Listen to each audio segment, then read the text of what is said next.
Hello, readers of Every Word, and welcome to Every Word 365. Your host, Christina Munoz-Madsen, and today we're reading Ezekiel 12 through 15.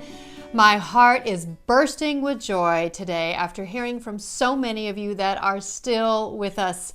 I know it is not easy. I know some of you are really struggling, but I know you all will be so blessed by this journey. So break out the paper clips, pat yourself on the back, and celebrate the wins, even if you have paper clips, even if you have sections you haven't covered, or if you started later and got to do the beginning again. We'll do it again in January, so you can still read the whole book and read every word of the word. But I'm so proud of you. But do you feel like we're reading a lot more doom and gloom? Well, that's because we are. But I love this practical application on Ezekiel from Got Questions, of course, a much more positive spin on what we're reading. So see if this helps you. The book of Ezekiel calls us to join in a fresh and living encounter with the God of Abraham, Moses, and the prophets. We must be overcomers, or we will be overcome. Ezekiel challenged us to experience a life-changing vision of God's power, knowledge, eternal presence, and holiness.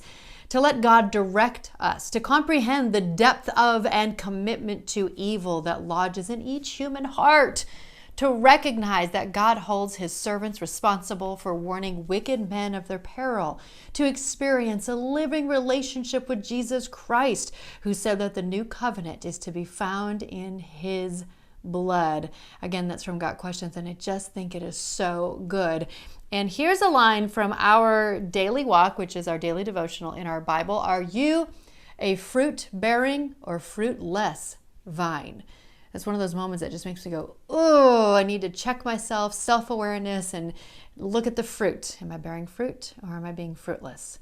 And of course, in the bold print from today, people's character and their gardens both reflect the amount of weeding that was done during the growing season. I have actually really started to enjoy yard work. Never thought I would, but it really makes me understand this weeding concept that maybe some of us need to do with our own hearts. Tomorrow is Ezekiel 16 through 19. You're doing great. Thanks for hanging with us. Happy reading. On the 9th day of our trip to Greece with Travel with Friends, we become acquainted with the great city of Thessaloniki, the Queen of the North, where Paul wrote 2 epistles to the ancient Thessalonians.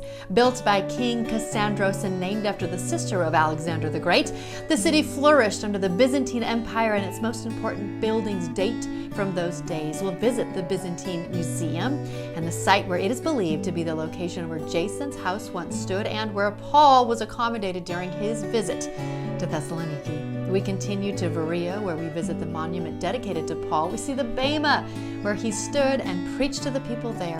Continue on to Kavala for dinner and overnight. We hope that you can join us in Greece in 2025.